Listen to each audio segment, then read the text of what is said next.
Қыздар, бүгін сіздерге табада қуыруға арналған мінсіз сөмка балығын лайфхак рецептісімен бөлісемін. Ең алдымен балықты жақсылап жуып аламыз, бөліктерге бөлеміз. Үстіне тұз, қара бұрыш, паприка, лимон шырынын, өсімдік майын, қаласаңыз пияз салып 10-20 минутқа маринадқа қалдырамыз.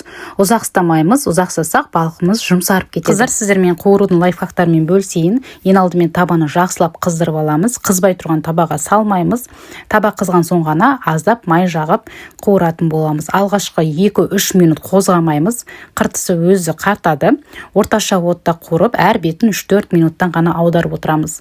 Қалақшамен емес, қышқашпен алсаңыз болады, немесе осылай вилканың көмегімен де алсаңыз. Қыздар, енді осы балықты ресторандағыдай жеу үшін осындай соус дайындаймыз. Ол үшін бізге 33% клейгей және де тұз, укропты қосамыз да, осылай баяу отта араластырып тұрып, осындай соус дайындап аламыз. Салмасына өз қалауынша салсаңыз болады. Менде күріш болды.